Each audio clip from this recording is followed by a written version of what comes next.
इसे शास्त्र कहते हैं सुपर्णका भगवान को देखकर कामासक्त न होते, तो उसके राक्षसी गुण के कारण भगवान पर आसक्त हुई और भगवान ने संकेत में कह दिया मेरे वामांग में तो सीता बैठी है, लखन से बात कर ले, क्योंकि प्रस्ताव रख रही थी विवाह का। और एक अर्थ ये भी है कि सीधे मुझे कैसे प्राप्त हो सकती है, साधन यजन भजन पूजन अर्चन स्तवन कुछ तो कर, बिना विरति और वैराग्य के ब्रह्म कैसे प्राप्त होगा। ब्रह्म को उपलब्ध होना चाहती है, कुछ यजन भजन पूजन अर्चन साधन नियम व्रत उपवास कुछ तो कर और इनसे सीख। लखन की ओर आ गई, इसका अर्थ स्वकीय नहीं है, एक पल में ही राम से ध्यान हट गया। अब राम की नहीं होना चाहती है, लक्ष्मण की बन जाना चाहती है। तो लक्ष्मण ने कहा रे कैसी दुष्टा है, भगवान को त्याग कर मेरी ओर आ गई है। तो इसमें कोई कर्तव्य नहीं, धर्म नहीं, समर्पण नहीं, एक रस नहीं। फिर ये कैसे संबंध है कि पहले उन्हें चाहती थी अब मुझे चाहती है। लखन ने बड़े विनीत भाव से कहा कि वो स्वामी है मैं सेवक हूं, वहां स्वामिनी बनकर रहेगी या सेविका। वो राजा है मैं अनुचर हूं, अनुचर ही बनेगी। वो स्वामी है मैं दास हूं तो दासी बनेगी। वो सर्वस्व है मैं किंकर हूं तो किंकरी बनेगी। किंकरी उन्हें कहते हैं, किंकर उन्हें कहते हैं किम करोति स प्रयच्छति। प्राय जो दास और अनुचर होते हैं, जो घर के बेचारे सेवक होते हैं, उन्हें अपने से करने का कोई अधिकार नहीं। उन्हें तो स्वामी आज्ञा दे तो वैसा करते, वो आज्ञा के अधीन रहते हैं। सुपर्णखा से लक्ष्मण ने कहा कि आज्ञा के अधीन हूं मैं और तू वहां उन्हीं के पास जा। इसका अर्थ है कि वहां तेरा तारण हो जाएगा, तेरा भाग्य वहीं सुधरेगा, उधर ही जा। तो कहते हैं लक्ष्मण को भी त्याग कर फिर राम की बन जाना चाहती है। फिर राम ने कहा कि देखो हमारे इस भाग्य के दर्शन कर लो। अयम मे भाग्य। जानते हो पुरुष का भाग्य कौन है? स्त्री। स्त्री ही पुरुष का भाग्य है। इसलिए प्राय श्रीमती को भाग्यवान कहा गया। अरे भागवान, ये जो भाग्यवान शब्द है ये स्त्रियों के लिए है। भाग्य पुरुष का है, पर वो चैतन्य कब होता है, प्रकट कब होता है? स्त्री के आ जाने से। वो श्रीमती है, वो श्री संपन्ना है, उन्हीं से ने श्री प्राप्त हुई है। और ये सच है कि श्री पराम्बा जगदम्बिका से प्राप्त हुई है मनुष्यों को। अत्यंत आद्य काल में ललिता राजराजेश्वरी के वर्ण काल में भगवान ने कहा कि कितना सुंदर है ये आपका तीसरा नेत्र, तो हमें ही दे दो।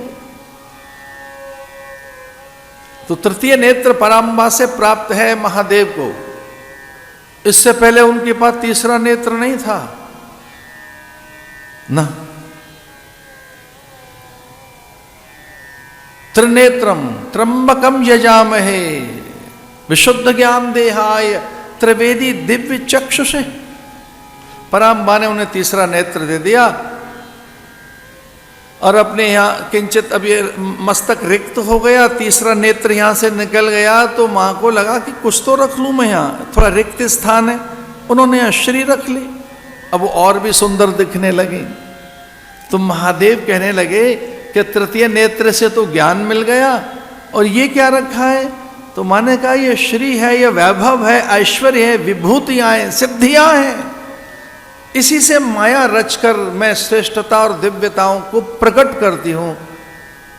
तो स्वामी कहने लगे श्री भी हमें बहुत अच्छी लग रही है, ये श्री भी हमको दे दो ना। और भगवान ने कहा ये अत्यंत शोभित है, हमें प्रदान कर दीजिए। तो पराम्बा ने कहा चलो ये श्री भी आपको दी, तो तब से पुरुषों के नाम के आगे श्रीमान लिखा जाने लगा। श्री रामलाल, श्यामलाल, घनश्याम लाल।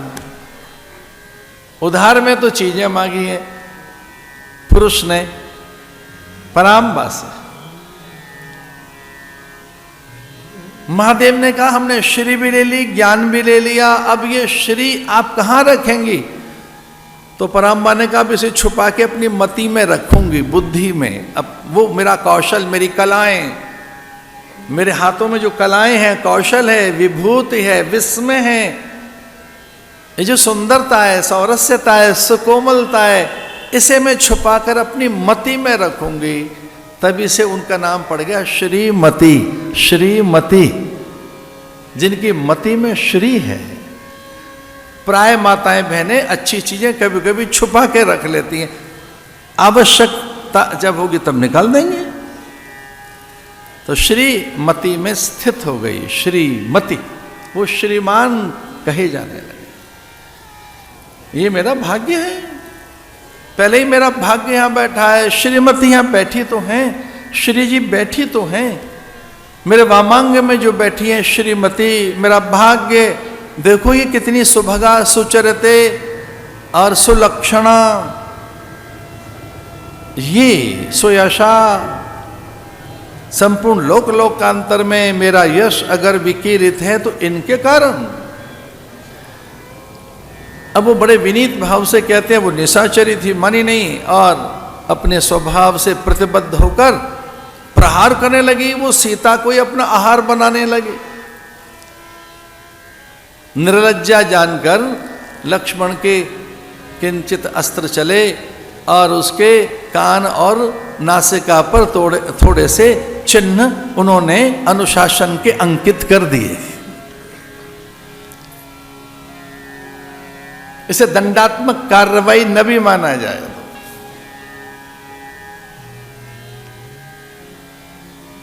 अब ये स्वयं नहीं कर रहे हैं लखन, राम के संकेत से ही तो हुआ, राम की सम्मति से ही तो हुआ कि किंचित एक दंडात्मक अथवा उपदेशात्मक अथवा तो प्रतीकात्मक एक चिन्ह कान से भी रुधिर और नासिका से बहने लगा। भागी खरदूषण के पास, जो रावण के समान ही बलवान थे, उतना ही बलशाली जितना रावण था। खरदूषण को कथा बताई, मेरे साथ ये व्यथा हुई है। खरदूषण ने कहा कि देखिए तो सही कौन है, किसका दुस्साहस इतना। पूरे कटक बल के साथ, वो पूरे दल के साथ, निशाचरों के साथ आए राम लखन की ओर। उनके रूप को देखकर विमोहित सम्मोहित हो गए, ध्यानस्थ हो गए और अत्यंत कटु वचन कहने लगे, अरे मूर्खा, अरे दुष्टा, तेरा ही कोई दोष रहा होगा, ये ब्रह्म है, ये तो स्वयं साक्षात नारायण है। तेने ही कोई अपने दुर्गुण के कारण, तेरे भीतर ही तू अपना काम नियंत्रित नहीं रख सकी। संभव है कि तुझसे कोई दोष हुआ है, तू बड़ी चपला चंचला है, अनियंत्रिता है, तू स्वयं को संभाल कर नहीं रख पाती। अरे कुल कलंकनी, तू जब से पैदा हुई है हमारे लिए बड़े भय का कारण बनी है। तू ही हमारे हार का और हमारी अवनति का और हमारे पराभव का कारण बनेगी। ये क्या हमारे घर में तू पैदा हो गई।